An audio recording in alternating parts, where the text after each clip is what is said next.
René Guénon, aperçu sur l'initiation. Chapitre 46 sur 2 devises initiatiques. Il est, dans les hauts grades de la maçonnerie écossaise, 2 devises dont le sens se rapporte à quelques-unes des considérations que nous avons exposées précédemment. L'une est Post Tenebras Lux et l'autre Ordo ab Chaos.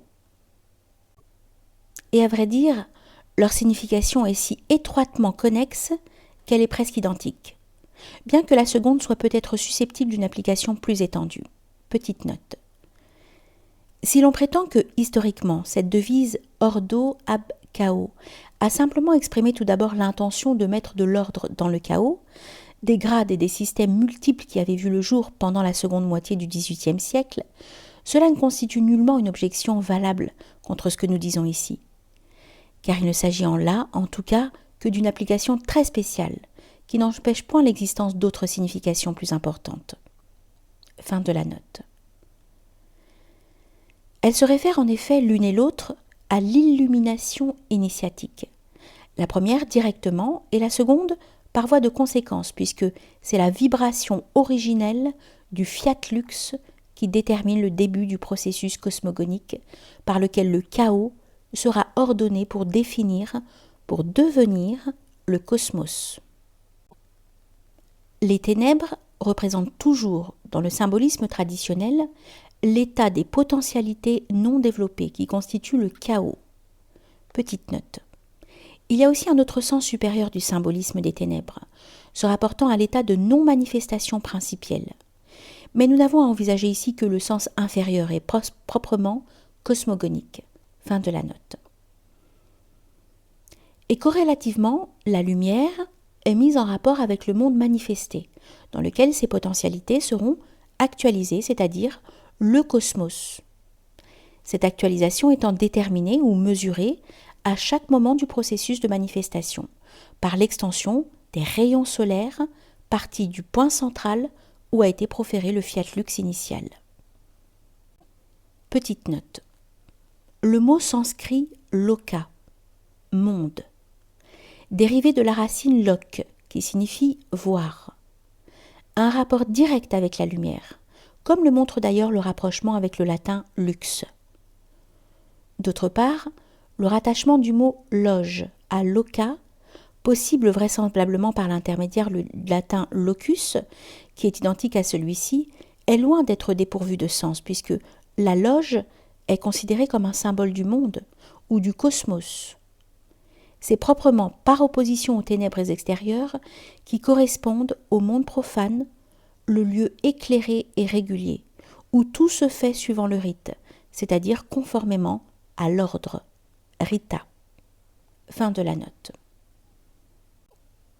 La lumière est donc bien après les ténèbres, et cela non seulement au point de vue macrocosmique, mais également au point de vue microcosmique, qui est celui de l'initiation, puisque à cet égard, les ténèbres représentent le monde profane, d'où vient le récipiendaire, ou l'état profane dans lequel celui-ci se trouve tout d'abord, jusqu'au moment précis où il deviendra initié en recevant la lumière. Par l'initiation, l'être passe donc des ténèbres à la lumière. Comme le monde, à son origine même, et le symbolisme de la naissance est pareillement applicable dans les deux cas, y est passé par l'acte du Verbe créateur et ordonnateur. Petite note. Le double sens du mot ordre a ici une valeur particulièrement significative. En effet, le sens de commandement qui s'y attache également est formellement exprimé par le mot hébraïque yomar, qui traduit l'opération du Verbe divin dans le premier chapitre de la Genèse. Nous reviendrons d'ailleurs là-dessus un peu plus loin. Fin de la note. Et ainsi l'initiation est véritablement, suivant un caractère d'ailleurs très général des rites traditionnels, une image de ce qui a été fait au commencement. D'autre part, le cosmos, en tant qu'ordre ou ensemble ordonné de possibilités, n'est pas seulement tiré du chaos en tant qu'état non ordonné, mais il est encore produit proprement à partir de celui-ci, ab chaos, où ces mêmes possibilités sont contenues à l'état potentiel et indistingué, et qui est ainsi la materia prima. En un sens relatif, c'est-à-dire plus exactement et par rapport à la vérité, à la véritable materia prima ou substance universelle, la materia secunda d'un monde particulier ou le point de départ substantiel de la manifestation de ce monde, de même que le fiat lux en est de son côté le point de départ essentiel. D'une façon analogue, l'état de l'être antérieurement à l'initiation constitue la substance indistinguée de tout ce qu'il pourrait devenir effectivement par la suite. Car ainsi que nous l'avons déjà dit précédemment, l'initiation ne peut pas avoir pour effet d'introduire en lui des possibilités qui n'y auraient pas été tout d'abord. Et c'est d'ailleurs la raison d'être des qualifications requises comme condition préalable. Pas plus que le fiat lux cosmogonique n'ajoute substantiellement quoi que ce soit aux possibilités du monde pour lequel il est proféré, mais ces possibilités ne s'y trouvent encore qu'à l'état chaotique et ténébreux. Et il faut l'illumination pour qu'elle puisse commencer à s'ordonner et par là même à passer de la puissance à l'acte. Il doit être bien compris en effet que ce passage ne s'effectue pas instantanément, mais qu'il se continue au cours de tout le travail initiatique, de même que, au point de vue macrocosmique, il se poursuit durant tout le cours du cycle de manifestation du monde considéré.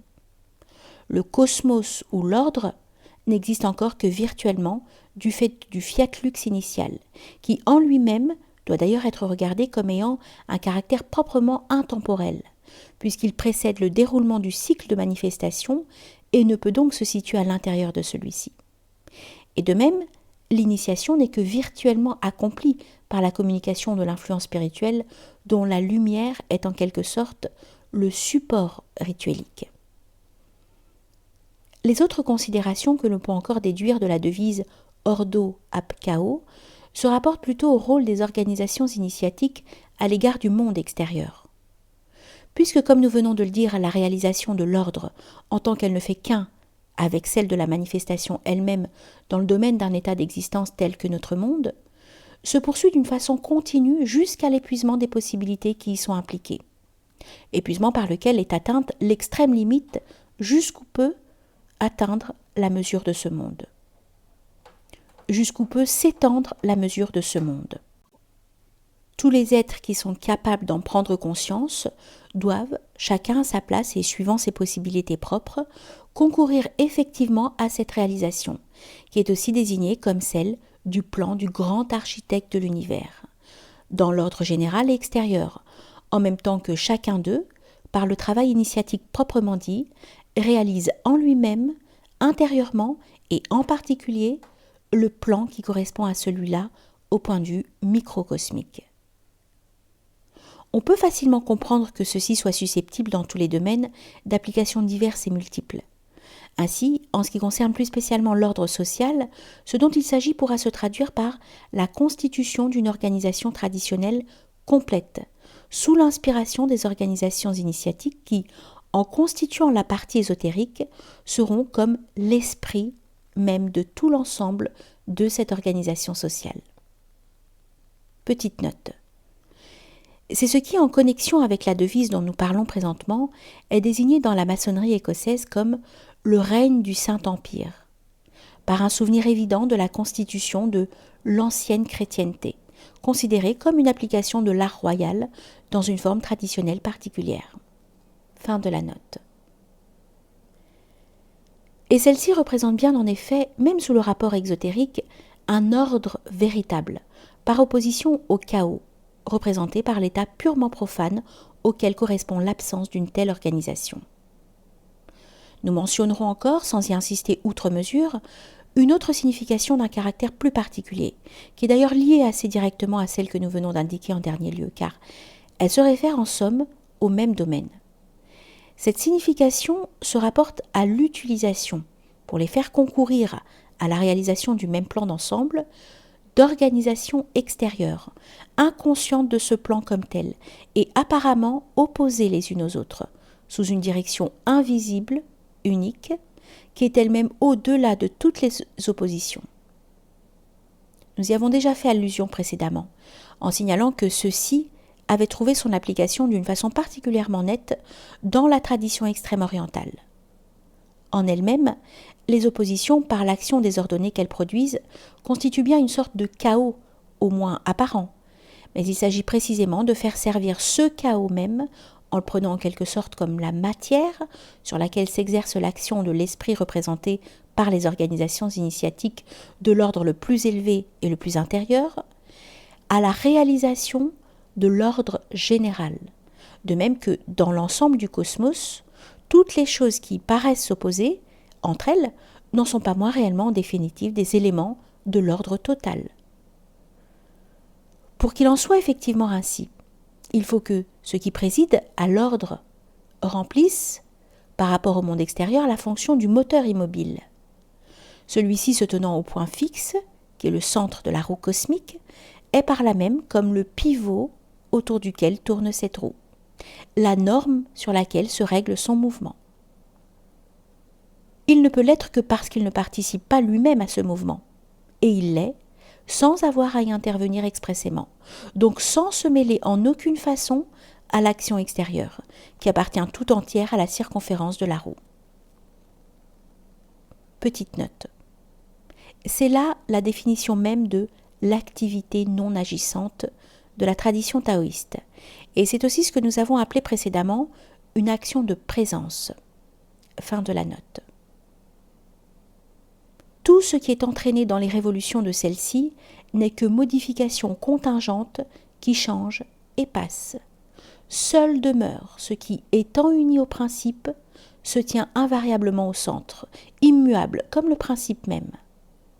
Et le centre, que rien ne peut affecter dans son unité indifférenciée, est le point de départ de la multitude indéfinie de ces modifications, qui constituent la manifestation universelle.